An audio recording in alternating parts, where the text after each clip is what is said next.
Hello again, everyone, and what we're looking at now is some problem-solving questions that involve rates. Okay, so this is where the proportional reasoning really comes into play. 96th installment, section 8.2 in your text. Solving problems with rates. So we're going to solve some contextual problems, and we're going to solve some that involve isolating a variable. That's one way we can solve them. Okay, it says Jim is the secretary in a large office, and he needs to order business cards for printing for the entire staff of 175 people. Okay, the cards come in boxes of 27, all right, and each staff member will need 50 cards. How many boxes should Jim order? Let's see if we can figure this out now. So he needs to order business cards for printing 175 people. So we have 175 staff. Okay, and each one needs 50 cards. So we're going to multiply that by 50 cards per staff member. Okay, so we're going to get 50 times 175, which is 8,750 cards is what he needs. Okay, but it doesn't say how many cards, it says how many boxes. There's 27 in each box. Okay, so the way that I would solve this, or one good way, is to use what we call ratio and proportion. Okay, and this is sort of the key idea. Most of the stuff we do in this unit is really based around the ideas of ratio and proportion. So let's see how this works. If I have 27 cards in one box, and I need 8,750 cards, they have to be in the same ratio to their number of boxes. X boxes. Ha! It's like the games. Okay. So basically, each one of these fractions is called a ratio, and the number of cards per box has to be the number of cards I buy per number of boxes that I buy. So equating these two ratios is called a proportion. We solve this little equation by what we call cross multiplication. So we have 27 times x has to equal 1 times 8750.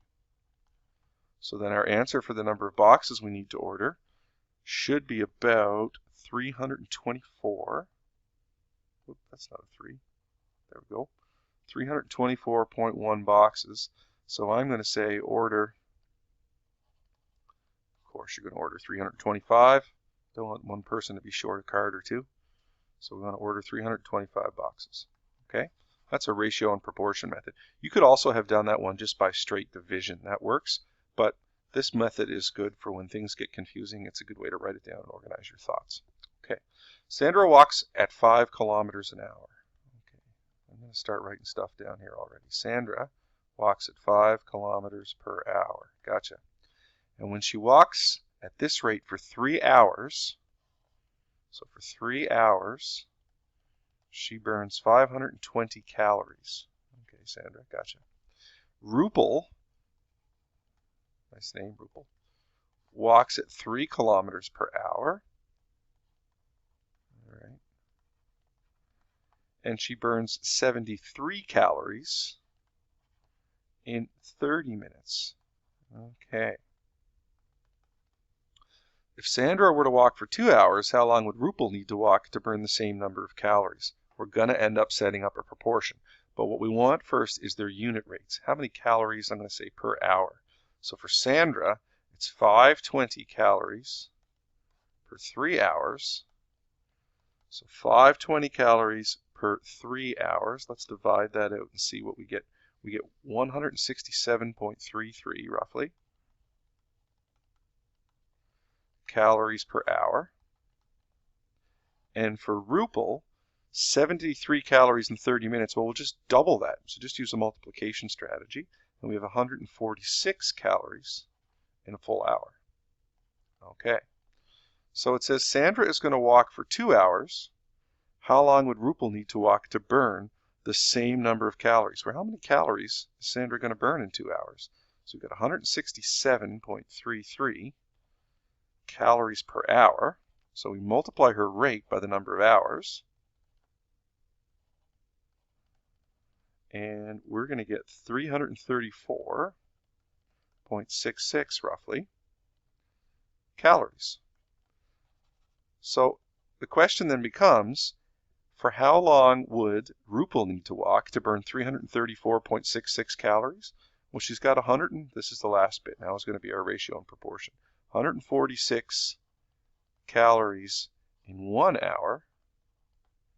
So we got 334.67 calories is what we need to burn. How many hours is that going to take? So we cross multiply. We get 146x equals 334.67. Divide everything by 146.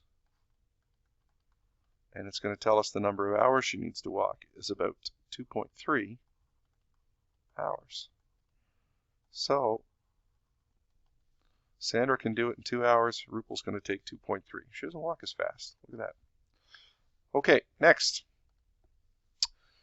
Monique earns $652 in the first 5 weeks of her part-time job. How much money will she earn for an entire year? Well, let's see. 650. Oh, this is a quick one. It's just a ratio and proportion. $652 for 5 weeks. It's going to translate into how many dollars, let's call that X, if she's going to run for an entire year, which is 52 weeks. Okay, so 5X is going to be equal to 652 times 52.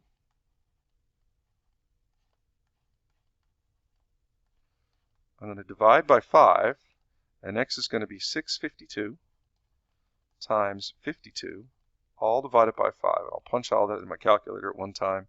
And at her part-time job, she's going to make $6,780.80. Looks like in a year. Not so bad for part-time. So there are several strategies. Ratio and proportion helps a lot. Cross multiplication is the technique we use to solve it. And sometimes you can just use reasoning, so a multiplication or division or just using logic. But the ratio and proportion really helps you understand or organize your thoughts. Good luck.